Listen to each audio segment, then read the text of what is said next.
तो आदाब, नमस्कार, गुड इवनिंग, सत श्री अकाल। एक बार फिर आप तमाम लोगों का स्वागत है क्राइम तक की कहानी के इस एपिसोड में। उम्मीद है पूरी फैमिली अच्छी होगी। आज की कहानी आपको सुनाऊं उससे पहले एक दूसरी कहानी आपको बताता हूं, सुनाता भी हूं। इंसानी लालच की कोई इंतहा नहीं होती। ये कहानी अभी आई है हरियाणा से। हरियाणा के करनाल के पास की कहानी है।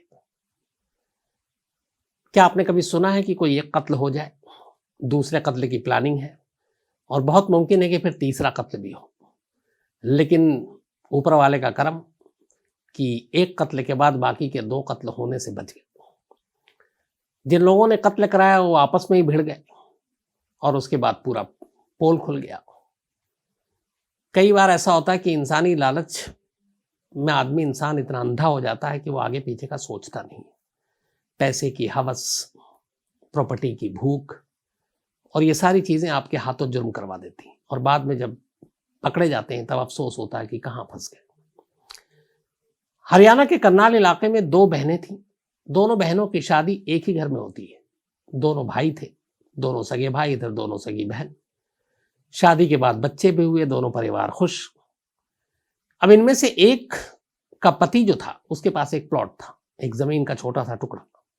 उसकी पत्नी चाहती थी कि ये प्लॉट वो बेच दे और बेचने के बाद पैसे सब घर आ जाए, क्योंकि उसे ये डर था कि चूंकि वो दो भाई हैं, प्लॉट रहेगा तो बाद में अगर बंटवारा होगा तो दूसरे भाई को भी हिस्सा जाएगा। अब पत्नी लालच में अंधी, वो पूरी प्रॉपर्टी, पूरा प्लॉट खुद चाहती थी। पति बेचना नहीं चाहता था कि बुरे वक्त में काम आएगा। पत्नी को इस बात पे गुस्सा आया, पति पत्नी में झगड़ा हुआ। इसके बाद पत्नी ने प्लान किया कि अपने पति को ही अगर रास्ते से हटा दूं तो ये पूरा प्लॉट अपने ही पास आ जाएगा। इत्तेफाक से इसी दौरान में पत्नी का एक अफेयर चलता है। उसका एक प्रेमी था। पत्नी अपनी बात अपनी छोटी बहन को ही बताती है, जो उसी के पति का छोटा भाई है, जिसका पति। तो वो कहती है कि देखो, अगर ये पति को रास्ते से हटा दे तो पूरा प्लॉट हमारा हो जाएगा, फिर हम दोनों इसमें से अपना करें, जो भी पैसे रखेंगे। दूसरी बहन भी तैयार हो जाती है लालच में। अब दोनों मिलकर, एक पत्नी जिसका प्रेमी था वो उसको बताती है कि देखो, अगर तुम मेरे पति को मार दोगे तो मैं तुमसे शादी कर लूंगी। वो प्रेमी भी उसके प्यार में पागल अंधा। उसने कहा कि ठीक है, वो तैयार हो जाता है।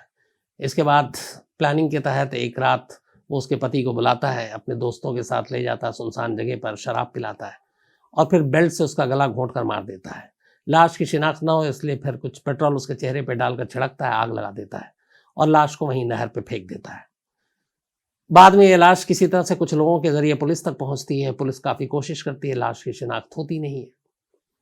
तो पुलिस उस लाश की जो भी चीजें थी उसको सहेज कर रखती है और एक लावारिस की तरह उस लाश का अंतिम संस्कार कर देती है।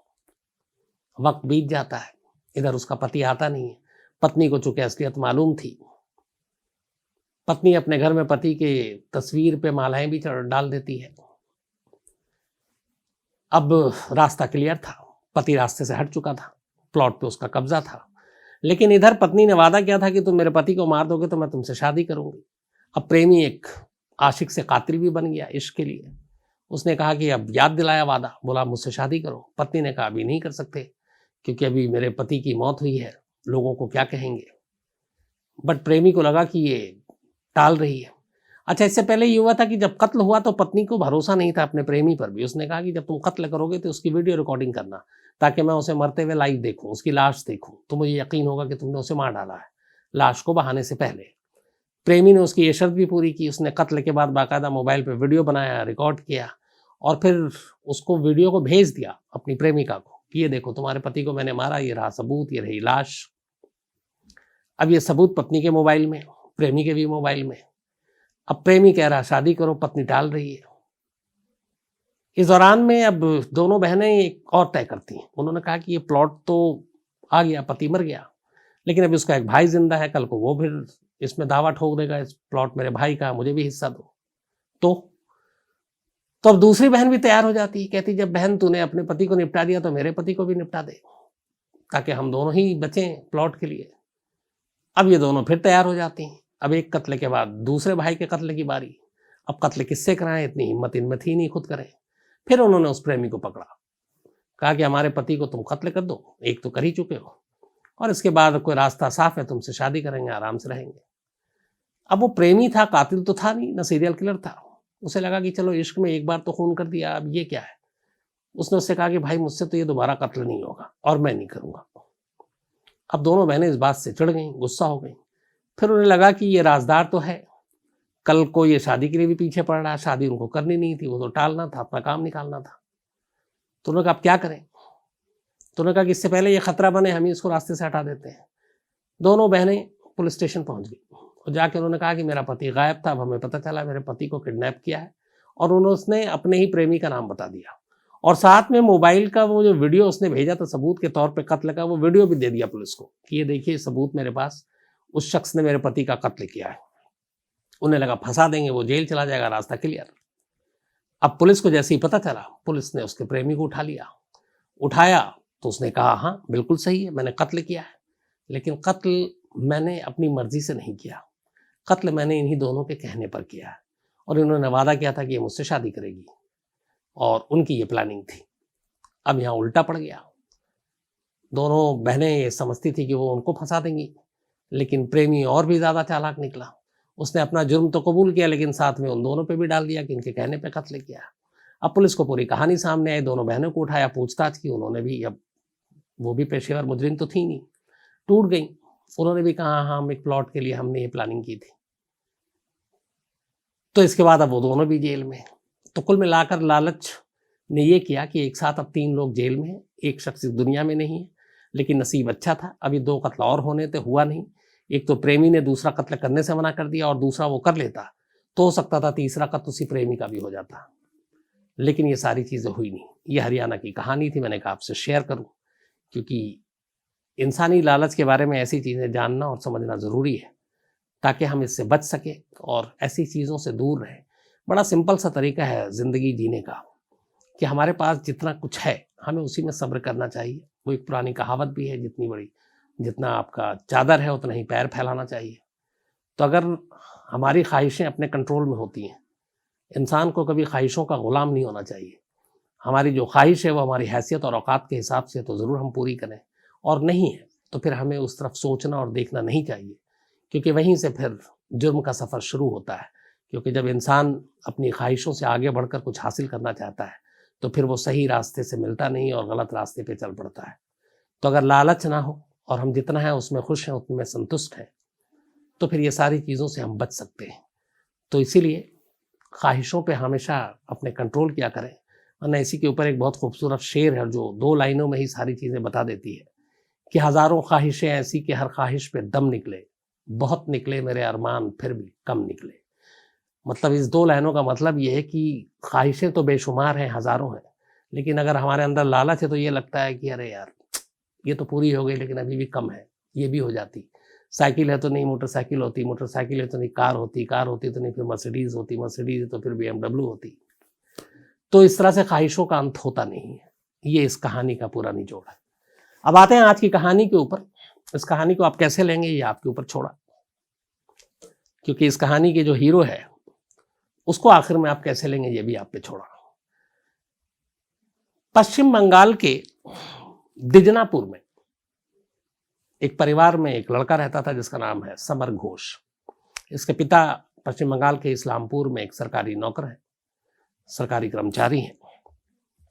तो दिजनापुर के रठर दानी गाछी हाउसा इलाके का ये रहने वाला समर घोष, और गरीब परिवार से, पढ़ाई लिखाई के बाद इसने करीब 10वीं तक इसने पढ़ाई की। फिर वहीं अपने घर के आसपास ये सब्जियां बेचने लगा। सब्जियां बेचकर गुजारा करता, ईमानदारी से काम कर रहा था, घर गृहस्थी सब ठीक चल रही थी और इसकी जिंदगी भी ठीक चल रही थी। लेकिन फिर धीरे धीरे सब्जियां बेचते बेचते इसे लगा कि कब तक इस तरह से बेचकर डेली के चंद रुपए कमाएंगे, कुछ ज़्यादा पैसे कमाने चाहिए। फिर कुछ सोबत बुरी हो गई, कुछ लोगों के सोबत में उठने बैठने लगा। तो सब्जियां बेचने के साथ साथ साइड में अब ये वहां पे इलीगल शराब के काम में जुट गया, शराब का व्यापार करने लगा। इसी दौरान में अचानक बिहार में शराबबंदी के कानून आ गया, शराबबंदी लागू हो गई। गुजरात के बाद बिहार, जहाँ पे शराब पीना, बेचना, रखना, खरीदना सब मना है, बैन है, सज़ा है।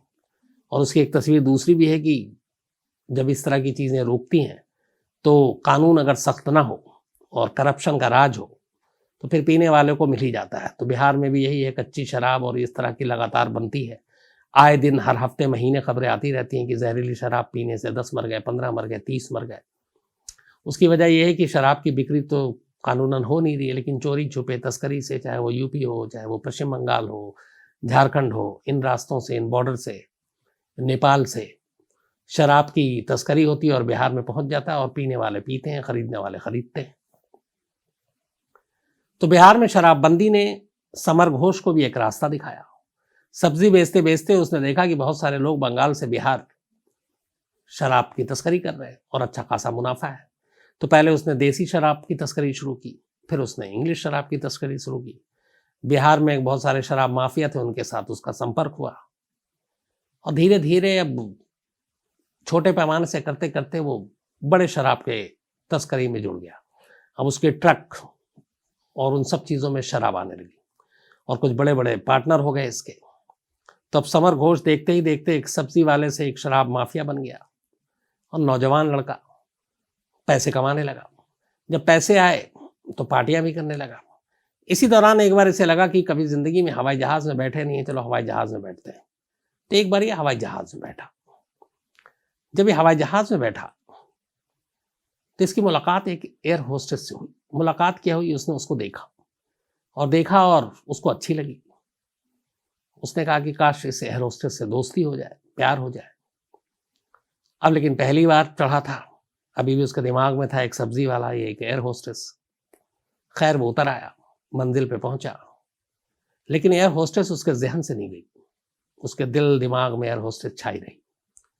वो परेशान बेचैन हो गया। उसने कहा उस एयर होस्टेस से मिलना है। फिर उसने अपने तरीके से पता किया, जिस एयरलाइंस में वो ट्रैवल कर रहा था कि किस एयरलाइंस की है, किस रूट पे है। और इसके बाद अब पैसे वैसे तो थे ही, कुछ दोस्ती भी थी, कुछ एयरपोर्ट के, उनसे उसने कांटेक्ट किया। और ख़ासतौर पर उसे ये पता था कि सिल्लीगुड़ी के बागडोगरा एयरपोर्ट से दिल्ली तक की फ़्लाइट में जनरली वो एयर होस्टेस ट्रैवल करती है। हर एयर होस्टेस का एक रूट होता है, एयर रूट और ट्रैवल के सारे गाइडलाइंस। हालांकि हमारी एक पहले भी आपको क्राइम तक में भी दिखाया था, तो कुछ एयर होस्टेस की बातें भी बताई थी। तो हमारी एक पुरानी कलीग यहाँ इंटर्न भी की थी, दामनी, जो इस वक्त इंडिगो में है। एक बार मुंबई में जाने वक्त उसकी मुलाकात भी हुई थी। तो दामनी से भी मुझे कई जानकारी इस बारे में मिली, जैसे उसी का होता है कि इन लोगों को पहले से पता नहीं होता है कि एक हफ्ता पहले पता होगा कि नेक्स्ट संडे, मंडे, ट्यूसडे किस रूट पे उड़ना है। इन लोगों का एक रोस्टर बनता है, ड्यूटी चार्ट होता है, और उसी हिसाब से किस रूट पे किस शहर के लिए उड़ान भरनी है वो उनको बताया जाता है। लेकिन यह है कि पहले से थोड़ा पता चल जाता है। तो इसने भी पता किया, तो इसको ये पता चला कि ये सिल्लीगुड़ी के बागडोगरा एयरपोर्ट से दिल्ली की फ्लाइट में जनरली वो एयर होस्टेस ट्रैवल करती है। अब जब एक दिन इसको पता चला कि नेक्स्ट डे इतने बजे की फ्लाइट है जिसमें ये होगी, अब एयरपोर्ट पहुंचा, लेकिन टिकट थी नहीं, क्योंकि एंड टाइम पे सारे इकोनॉमी टिकट बुक। तो पता चला कि बिजनेस क्लास का टिकट, बिजनेस सीट खाली है, वो महंगा होता है। अब इश्क का भूत ऐसा था कि इसने बिजनेस क्लास का टिकट ली, बैठ गया, एयर होस्टेस को देखा, मुलाकात हुई, बातचीत नहीं हुई। उसके बाद वो दिल्ली आया, दिल्ली में उतरा, वापस ट्रेन से फिर पहुंच गया अपने घर। इसके बाद इसका रूटीन हो गया। इसने 2019 से 2020 के दौरान सिल्लीगुड़ी के बागडोगरा एयरपोर्ट से नई दिल्ली के एयरपोर्ट तक एक साल में करीब 50 बार बिजनेस क्लास का टिकट लेकर उसी फ्लाइट में ट्रेवल किया, क्योंकि उसे उस एयर होस्टेस की झलक देखनी थी। 50 बार बिजनेस क्लास का टिकट लेकर। और बाकायदा कई बार ऐसा होता कि बिजनेस क्लास का टिकट नहीं है तो वो रिश्वत देता और कहता कि किसी तरह से आप कर दो, इमरजेंसी है। और वो इतनी बार बिजनेस क्लास में ट्रैवल किया कि एक बिजनेस क्लास के पैसेंजर को वैसे भी थोड़ी ज़्यादा लोग भाव देते हैं, तो पैसे भी इतने देते हैं वो, तो मतलब खातिरदारी अच्छी होती है उनकी। तो वो बिजनेस क्लास में 50 बार ट्रैवल किया, सिर्फ एयर होस्टेस के लिए। अब 50 बार जब ट्रैवल किया, इत्तेफाक से इसी दौरान में कुछ बातचीत भी हुई, और एयर होस्टेस को जब पता चला कि वो सिर्फ उसके लिए बिजनेस क्लास में ट्रैवल करता है, उसको कोई दिल्ली का कोई काम नहीं है, कोई मतलब नहीं है, न फ्लाइट से आने जाने का मतलब है, बल्कि सिर्फ उसके इश्क में वो इतना सफ़र कर रहा है, वो भी इम्प्रेस हो गई। फिर उसे पता चला स्टाफ से कि वो बहुत खर्चा भी करता है, टिप भी देता है। तो वो एयर होस्टेस का भी उस पर दिल आ गया। इसके बाद अब दोनों में दोस्ती हुई, फिर प्यार हुआ। कहानी का क्लाइमेक्स ये है कि फिर दोनों ने शादी कर ली। वो एयर होस्टेस यूपी की है, यूपी की रहने वाली है, और इन दोनों ने फिर शादी कर ली। अब समर घोष का काम तो सब्जी बेचने से शुरू हुआ था, लेकिन वो शराब माफिया बन गया था। तो पैसे भी थे, तो वो खूब पार्टी करता, शादी भी कर ली उसने 50 बार बिजनेस क्लास में ट्रैवल करके, और अपना काम धंधा भी करता रहा। इसी दौरान में बिहार में बहुत सारे शराब माफियाओं की धरपकड़ शुरू हुई, कई ट्रक पकड़े गए, तो बहुत सारे नाम आए। उसमें बिहार पुलिस को पता चला कि एक नाम समर घोष का भी है। अब समर घोष की तलाश शुरू की गई, कई और लोगों को पकड़ा गया, उन्होंने नाम बताया, लेकिन ये हाथ नहीं आता क्योंकि रहता पश्चिम बंगाल में था। इसी 6 जनवरी को पूर्णिया पुलिस को पता चला कि समर घोष, उसका एक शौक था पार्टियां करना, बड़े लोगों के साथ उठना बैठना, और इसी पार्टी ने उसको डुबो दिया। 6 जनवरी को पुलिस को एक मुखबिर से खबर मिली कि समर घोष पूर्णिया में एक पार्टी करने वाला है, और उसमें उसके सारे दोस्त और शराब माफिया होंगे। पुलिस की टीम ने दबिश दी, और दबिश देने के बाद समर घोष को पकड़ लिया। समर घोष को पकड़ने के बाद पता चला कि पूर्णिया, अररिया, सुपौल, समस्तीपुर, दरभंगा, कटिहार, इसके अलावा कई अन्य डिस्ट्रिक्ट्स में बिहार के बाकायदा बॉर्डर से ये शराब की स्मगलिंग किया करता था, और वहां शराब बेचता था, और उससे ही काफी पैसे कमा रहा था। फिर इसी, अब पुलिस का काम था शराब के बारे में बात करना, शराब तक वो बात करते रहे, पुलिस पूछती रही। फिर ये भी पता चला कि पश्चिम बंगाल के अलावा झारखंड और नॉर्थ ईस्ट के जो स्टेट्स हैं, वहां से भी ये शराब की इसी तरह से धंधा और तस्करी करता था। फिर इसकी पूरी कहानी निकाली पुलिस ने, बाकी साथियों का नाम पूछा, और इसी पूछताछ में पुलिस ने फिर उसके बारे में पैसे और ये कि तुम एक सब्जी बेचने वाले, तुम्हारे पास इतने पैसे कहाँ से आए और तुम्हारा खर्चा क्या है।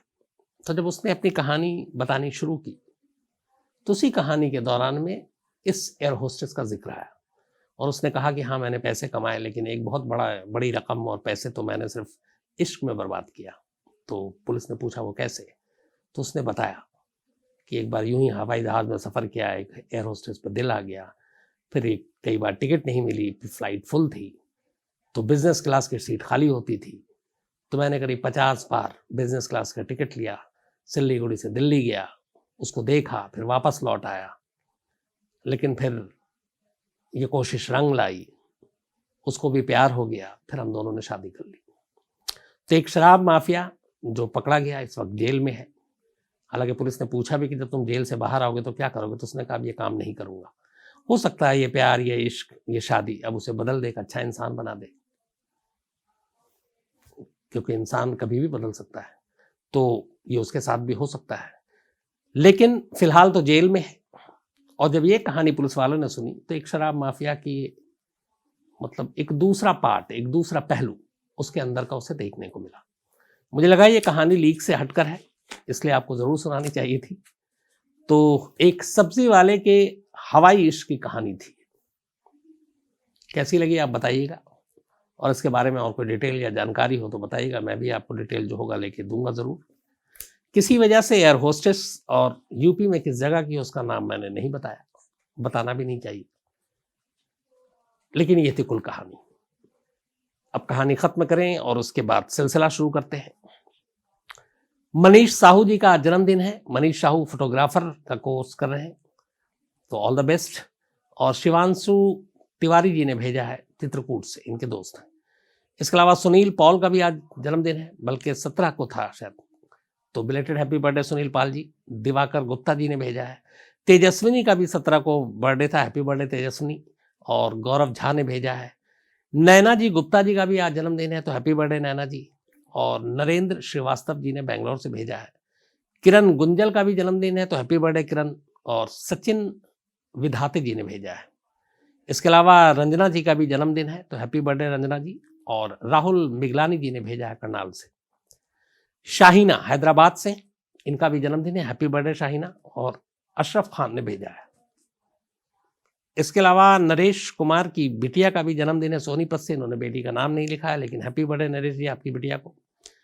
माही यादव का भी जन्मदिन है, तो हैप्पी बर्थडे माही यादव जी। और पंकज यादव जी की बेटियां हैं ये, राधिका मिर्धा का भी जन्मदिन है, तो happy birthday, sorry Rishika Mirdha, तो हैप्पी बर्थडे ऋषिका। और रंजीत दास जी ने भेजा है। इसके अलावा अतुल और पायल जी की आज एनिवर्सरी है, तो आप दोनों को बहुत बहुत बधाई पूरी क्राइम तक फैमिली की तरफ से। प्रिया उपाध्याय एंड गोकुल रिजल का भी की बल्कि मैरिज एनिवर्सरी की कल थी, नहीं बल्कि आज ही है, तो आप दोनों को भी बहुत बहुत बधाई, प्रिया उपाध्याय और गोकुल रिजल जी। इसके अलावा आसिफ इकबाल साहब ने लिखा है कि जुबा द बगदाद स्नाइपर की कहानी सुनाए। मैं जरूर सुनाऊंगा, आपसे वादा है, ये अच्छी कहानी है। केसाराम जाट, इन्होंने भी कोई एक कहानी की फरमाइश की है, मैं भूल गया हूं कि किस चीज की है, लेकिन उन्होंने की है, तो मैं जो भी होगा मैं जरूर आपको सुनाऊंगा। बल्कि हाँ, बाड़मेर में एक इनकाउंटर हुआ था, उसकी कहानी सुनना चाहते हैं, तो केसाराम जी मैं जरूर सुनाऊंगा जल्दी। अफरोज असलम, और thank you very much Afroz साहब, 3 साल से इन्होंने कहा लगातार कहानियां सुन रहे हैं, आपकी इस मोहब्बत के लिए शुक्रिया। धामू चौधरी जी हैं, ये नाराज थे मैं कोई रिप्लाई नहीं करता है, शायद इन लोगों की कहानी की भी फरमाइश की है, तो धर्मू चौधरी साहब माफ़ी चाहता हूँ, और कई बार मिस हो जाता है, तो लेकिन आज आपको मैं रिप्लाई कर रहा हूँ। इसके अलावा घनश्याम रॉय और सुधीर दहिया हैं, ये लोग आफिया सिद्दीकी की कहानी सुनना चाहते हैं, जो पाकिस्तान की लेडी अलकायदा जिसको कहा जाता है, और इस वक्त अमेरिका में 86 साल कैद की सज़ा काट रही, जिसकी वजह से अभी 2-3 दिन पहले टेक्सास में एक टेररिस्ट जिसने एक यहूदी पूजा घर में घुसकर 4 लोगों को बंधक बनाया, लेकिन बाद में वो एनकाउंटर में मारा गया। तो चलिए, मैं आफिया सिद्दीकी की कहानी भी और भी कई लोगों ने कही है, मैं ज़रूर कोशिश करूँगा, या तो कल ही सुना दूँ। सागर काकोटकर जी हैं, इन्होंने भी एक स्टोरी की फरमाइश की है। इसके अलावा आनंद नायक हैं, रहमान बल्कि रहमा परवीन है, और रहमा परवीन जी ने लिखा कि अगर आपके 5 मिलियन सारे फैमिली के मेंबर एक साथ अगर मिलने आ जाए तो आपका रिएक्शन क्या होगा। मैंने सोचा ही नहीं, इसलिए मैं क्या रिएक्ट करूं, बिल्कुल स्तब्ध हूं, मतलब हैरान हूं। रवनीत ग्रेवाल जी हैं, और इन्होंने लिखा है कि इनके जो पति हैं रुपेंद्र ग्रेवाल जी, वो कहानी बहुत शौक से सुनते हैं, तो thank you very much Ravneet Grewal ji, आपको भी, और रुपेंद्र ग्रेवाल साहब आपको भी, आपके इस प्यार के लिए। आप लोग हमेशा अच्छे रहें। हर्ष पांडे जी हैं, और ये हर्ष पांडे साहब एक क्राइम रिपोर्टर हैं, और इन्होंने कहा साथ काम करना चाहते हैं। इन्होंने लिखा कि मैं यूपी से हूँ, हिंदी अच्छी लिखता हूँ, तो हर्ष पांडे साहब, जैसी मैं आपसे वादा करता हूँ, कोई गुंजाइश होगी मैं आपको ज़रूर, आपका मेल है मेरे पास, मैं आपसे संपर्क करूँगा, कांटेक्ट करूँगा।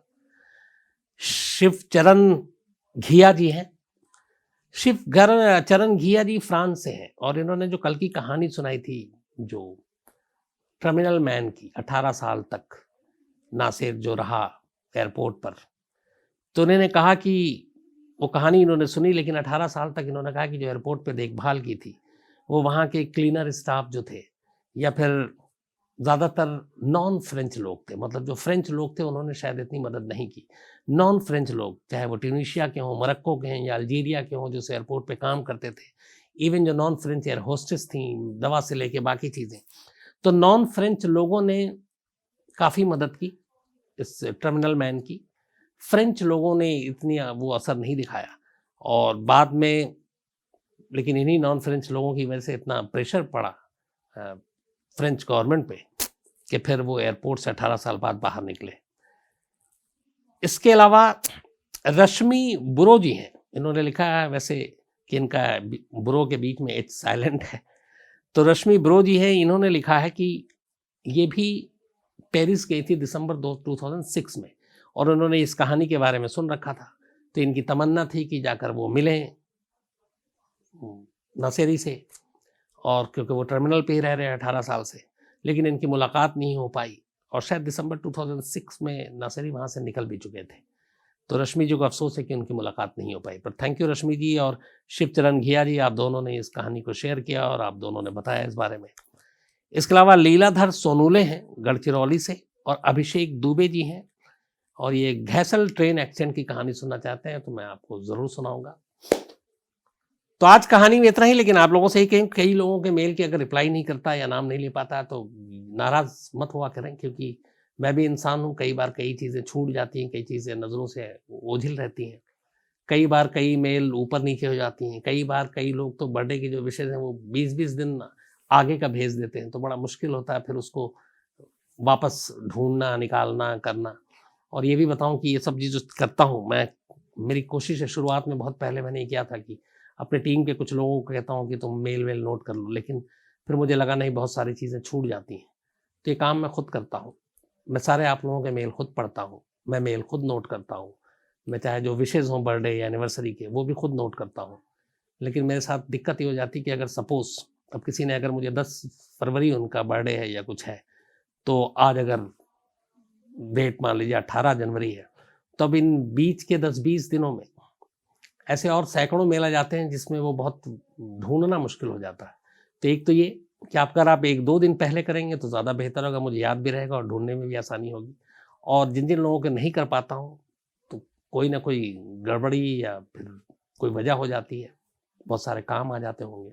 लेकिन आप सभी से उतना ही प्यार करता हूँ, बराबर करता हूँ, तो मेल का अगर रिप्लाई ना करें तो नाराज़ ना हों, बहुत सारे जैसे लोग नाराज़ होते हैं।